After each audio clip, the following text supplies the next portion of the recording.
राज्यातील शेतकरी पुन्हा एकदा नैसर्गिक संकट आणि आर्थिक अडचणीच्या कचाट्यात सापडला आहे।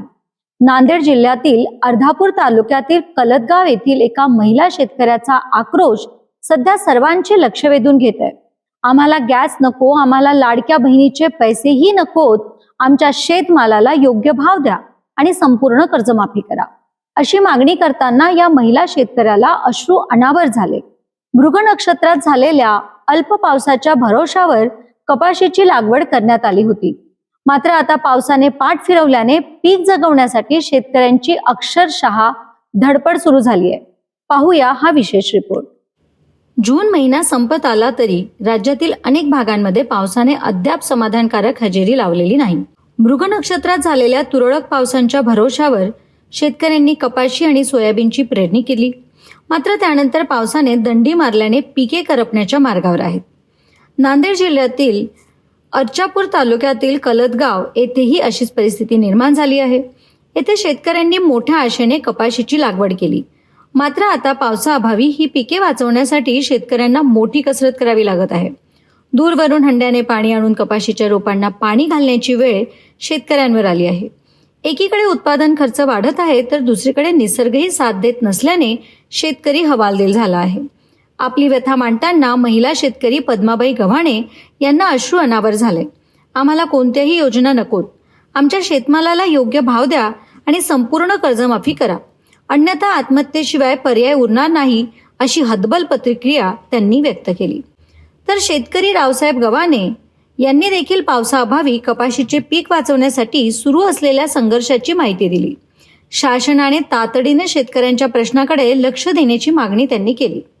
रावसाहेब बाबूराव गव्हाणे, कलदगाव, तालुका अर्धापूर इथे गट नंबर 46 मध्ये कापसाची लागवड केली आहे आणि फक्त पाऊस 2च झाले चांगले आणि विहिरीला पाण्याचा स्रोत आहे आमच्या, पण आता ते वारं असं गरमी ऊन भरपूर पडलेलं आहे आणि याच्यामध्ये स्रोत आमचा विहिरीचा कमी झाला आहे आणि त्याच्यामुळं आम्हाला एक डोक्यावर पाणी आणून आम्हाला कापसाला एक जोपासना करावी लागत आहे।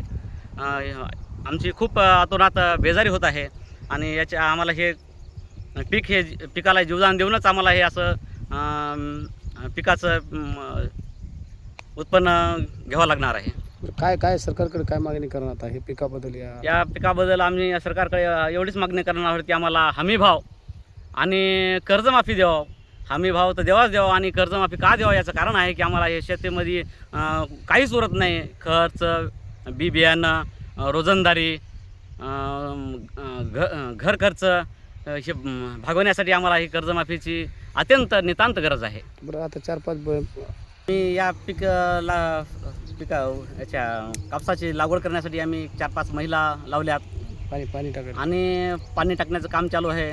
अगोदर आम्ही खत घालण्याचं काम केलं, तर याच्यातून आम्हाला उत्पन्न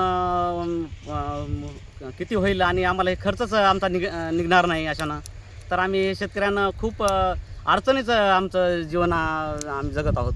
आमचं हे पीक वाढत आहे, याला मी पाणी टाकून याला जगवण्याचं आम्ही काम करत आहोत।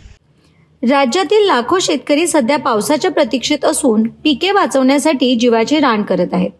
शेतमालाला योग्य भाव, कर्जमाफी आणि तातडीची मदत मिळावी अशी त्यांची मागणी आहे। आता सरकार शेतकऱ्यांच्या या आक्रोशाकडे कितपत गांभीर्याने पाहते हे पाहणे महत्त्वाचे ठरणार आहे।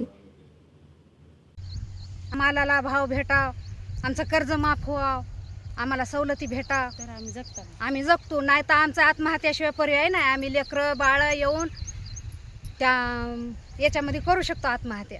संपलं, आमचं काहीच बाकी उरलं नाही। ऊसाला भाव नको, त्यांच्या मालाला भाव, आमचं द्यायचं म्हणलं की भाव नाही आणि त्यांचं घ्यायचं म्हणलं की असं आबाळ कोसळालंय आमच्यावर।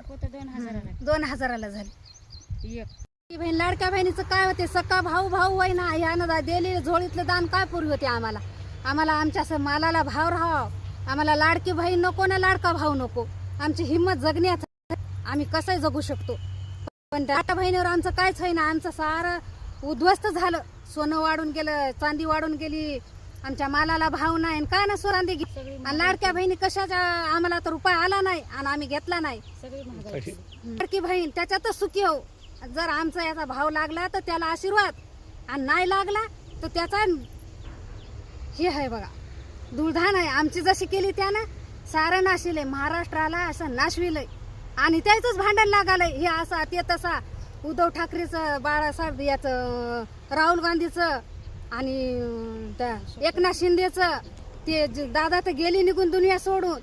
पण हे इथं असे शेतकऱ्याचं काय कोणी नाही. शेतकऱ्यासाठी कोणीच नाही आता, कोणीच नाही आता शेतकऱ्याशी. या बळीराजासाठी थांबमटी कोणीच उभं राहिलं नाही.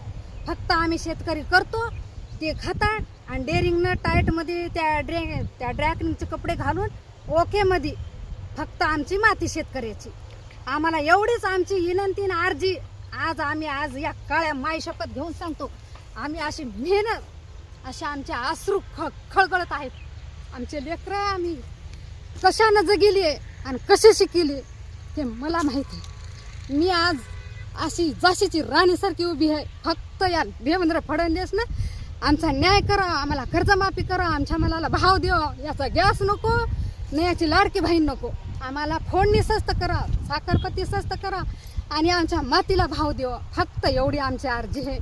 आम्हाला बाकी काहीच नको. दादा तुला हात जोडून सांगतो, फक्त आमची न्याय कर आमच्या लेकरायला आणि आमच्या मातीला, आणि आम्हाला साथ देतो. या लाडक्या बहिणीचे पैसे पुरे होईना. किती कर्ज ठेवले की महाराष्ट्रावर, पोटं बोंद्यात नेऊन घालते की महाराष्ट्र. पण या लोकांना कळणं आलंय. आता मी एकली बोलतो, मला न्याय पाहिजे, मला न्याय पाहिजे.